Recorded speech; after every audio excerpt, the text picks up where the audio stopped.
बिस्मिल्लाहिर्रहमानिर्रहीम। आज हम करेंगे अपने सेकंड चैप्टर की रिव्यू एक्सरसाइज। इस एक्सरसाइज में आज एमसीक्यूज़ करेंगे। तो किताबें अपनी सामने रखें और रफ़ करने के लिए एक रजिस्टर भी साथ रखें, साथ साथ प्रैक्टिस करें। तो पहला एमसीक्यूज़ है the standard form of 5.2 multiply 10⁻⁶। ठीक है। अब एमसीक्यूज़ जो पहला है वो आपका लिखा हुआ है कि 5.2 मल्टीप्लाई 10⁻⁶, ये स्टैंडर्ड फॉर्म इसकी क्या होगी। ठीक है, तो स्टैंडर्ड फॉर्म इसकी क्या होगी जी। यहाँ पे 6 है, नॉर्मली आप कैलकुलेटर पे भी इसे लिख सकते हैं कि 5.2 मल्टीप्लाई 10⁻⁶, तो ये आ गया जी हमारे पास। ठीक है, तो दूसरा तरीकाकार ये होता है कि 6 है, ये पॉइंट के बाद यहाँ पे आगे 6 नंबर्स होने चाहिए आपके। एक हमारे पास ऑलरेडी है 2 और बाकी के कितने 5 चाहिए। 5 अगर नहीं है तो वो कितने लगेंगे, 0 लगेंगे उतने। एक ये एक हो गया, पीछे 5 रह गए, 1 2 3 4 5। ये वाला ऑप्शन जी उसका दुरुस्त होगा। और ये कौन सा है, कौन से नंबर पे लिखा हुआ है जी,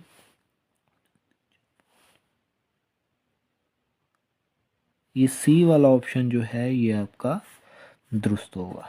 ठीक है, उसके बाद सेकंड वाला है the scientific notation of 0.00034 is.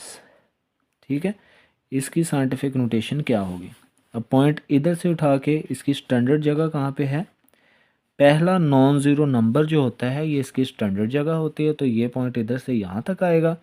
तो दरमियान में कितने हैं, 1 2 3 4, मतलब 10⁻⁻4 बनेगा। तो 3.4 मल्टीप्लाई 10⁻⁻4, कौन सा ऑप्शन दुरुस्त है जी इसका, बी वाला ऑप्शन जो है इसका दुरुस्त है, जो कि है 3.4 मल्टीप्लाई 10⁻⁻4। अब इसी को कैलकुलेटर पे हम कैसे देखेंगे, नॉर्मली 0.00034 ये लिखा, ये इसने डायरेक्ट दे दिया। ठीक है, अगर फॉर एग्ज़ाम्पल ये मैंने बाकायदा कैलकुलेटर का यूज़ आपको सिखाया हुआ है कि किस तरह हम कैलकुलेटर की मदद से स्टैंडर्ड फॉर्म से ऑर्डिनरी फॉर्म में डायरेक्ट लिख सकते हैं, और किस तरह ऑर्डिनरी फॉर्म से स्टैंडर्ड फॉर्म से साइंटिफिक नोटेशन में किस तरह लिख सकते हैं, या साइंटिफिक नोटेशन से और स्टैंडर्ड फॉर्म में किस तरह लिख सकते हैं। बाकायदा कंप्लीट लेक्चर, कंप्लीट कैलकुलेटर का इस्तेमाल करना हुआ आपको बताया हुआ है, वो इसी प्लेलिस्ट के अंदर वो लेक्चर देख सकते हैं आप। ठीक है, तो उसके बाद एमसीक्यूज़ नंबर 3 है। 3 के अंदर है the base of common logarithm is, base of common logarithm, ये कॉमन लॉ वो कितनी होती है जी, 10 होती है। ठीक है, ये हमेशा आपने याद रखना है कि कॉमन लॉगरिथम की जो बेस है 10, और यहाँ पे 10 वाला ऑप्शन दिया गया है बी वाले नंबर पे। ठीक है, और नेचुरल लॉगरिथम की बेस कितनी होती है, वो होती है हमारे पास ई, एलर नंबर। ठीक है, तो उसे क्या कहते हैं, नेचुरल लॉगरिथम। ये दोनों का डिफरेंस भी आप लोगों ने याद रखना है। उसके बाद 4 वाला है जी हमारे पास, और वो है जी लिखा हुआ log 2⁻³ टू द बेस 2।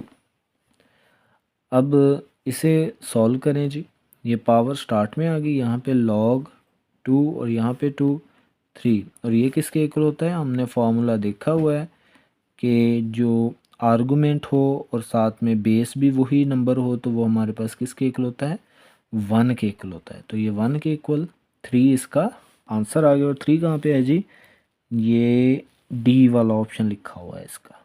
ठीक है, डी वाला ऑप्शन दुरुस्त होगा। ठीक है, अच्छा इसी चीज़ को ऐसे भी लिखा जा सकता है कि log a over log a, ये भी हमने प्रीवियस क्वेश्चन किए थे, उसके अंदर हमने ये वाला लिखा तो फिर कैंसिल हो गया, किसके इक्वल आ जाता है, 1 के इक्वल है। तो जिस तरह से भी आपको याद रहे आपने याद रख लेना है। उसके बाद MCQ नंबर 5 है log 100। log 100 10⁻1 10 होता है और log की फॉर्म कैसे लिखी जाएगी, इज़ इक्वल टू 1। ठीक है, इनकी जगह बदलते होते हैं ये इस तरह से। फिर log सिंपली अगर बेस 10 है तो वो जस्ट log ऐसे भी हम लिख सकते हैं 1, ये 1 इसके लिए, और log 100 2 log 1003।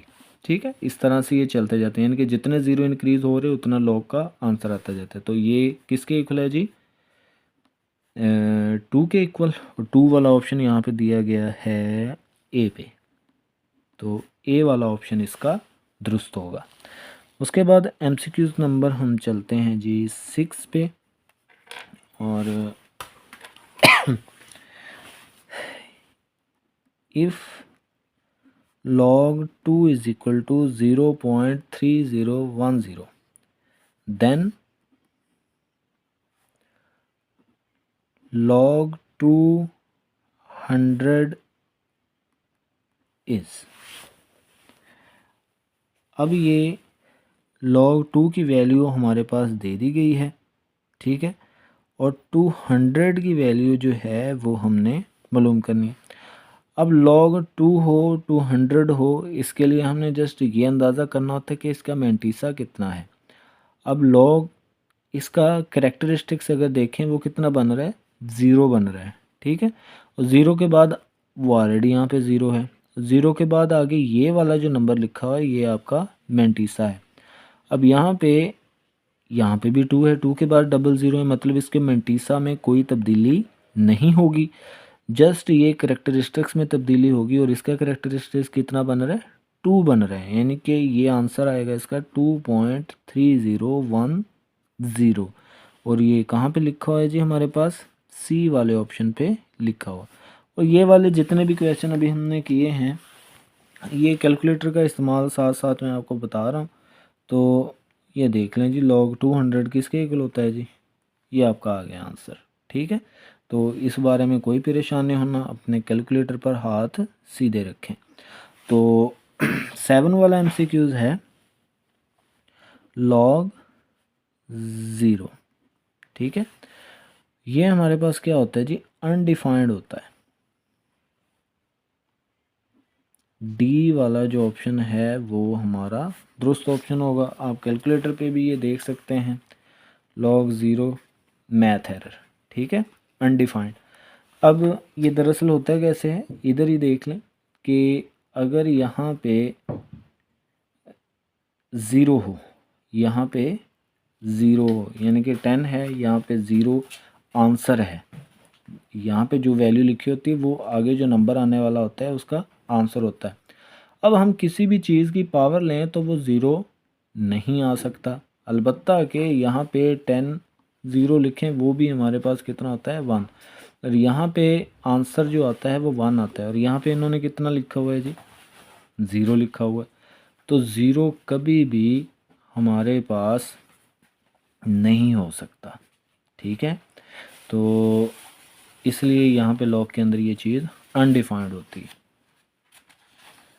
उसके बाद 8 क्वेश्चन है हमारा। 8 के अंदर लिखा हुआ है जी कि log 10,000 इज इक्वल टू 10,000 के लिए क्या है, जैसे ये चल रहे थे हमारे नंबर, ठीक है, ये हमने देखे थे, 3 के लिए 4 है, 10,000 के लिए कितना आ जाएगा, 4 आ जाएगा। तो इसका आंसर सी वाला दुरुस्त होगा, 4। ठीक है, उसके बाद 9 नंबर पे है जी log 5 प्लस log 3। ऐसे ही इसे ज़रा सॉल्व करें, ये हमारे पास कितना बन जाएगा, प्रोडक्ट लॉ की मदद से 5 मल्टीप्लाई बाई 3, और ये हमारे पास कितना होगा, log 15। ठीक है, तो ये वाला ऑप्शन दुरुस्त होगा, और ये कौन सा ऑप्शन है जी, डी वाला। ठीक है, उसके बाद लास्ट 1 MCQs है हमारे पास, 3 raised to power 4 is equal to 81। इसकी जी कौन सी फॉर्म लिखनी है, लॉग वाली। और लॉग वाली फॉर्म के लिए ये वाली जो चीज़ है वो बेस में आ जाती है और इन दोनों की जगह बदल दी जाती है, ये 81 और ये यहाँ पे 4 है। और ये कौन सा ऑप्शन है जी हमारे पास, सी वाला। ठीक है, सी वाला ऑप्शन इसका दुरुस्त होगा। तो ये रिव्यू एक्सरसाइज हमने कर ली है। और अगर इन क्वेश्चन को, ये मैंने शॉर्टली ये सारों को यहाँ पे लिखा है, जिनको ये अच्छे से चीज़ें नहीं कवर, तो एक्सरसाइज के हिसाब से जो जो आपको टॉपिक की ज़रूरत हो वो इस प्लेलिस्ट में देख लें अच्छे से। और प्लेलिस्ट के अंदर जितनी भी एक्सरसाइजेज मौजूद हैं, एक क्वेश्चन भी स्किप नहीं है। सभी एक्सरसाइज की कंप्लीट एक्सरसाइज आपकी कह लें कि मौजूद है और कंप्लीट पार्ट्स मौजूद हैं, कोई भी पार्ट स्किप नहीं है किसी एक्सरसाइज का भी। ठीक है, तो अच्छे से उनको पढ़िए, देखिए, प्रैक्टिस कीजिए। अगर कोई किसी किस्म का सवाल आता है जहन में, वो कमेंट सेक्शन में आप पूछ सकते हैं। तो इंशाल्लाह वो आपके सारे जो क्वेश्चन हैं उनके जवाबात आपको दे दिए जाएंगे। दुआ में याद रखिएगा और अपना बहुत सारा ख्याल रखिएगा। अल्लाह हाफिज़।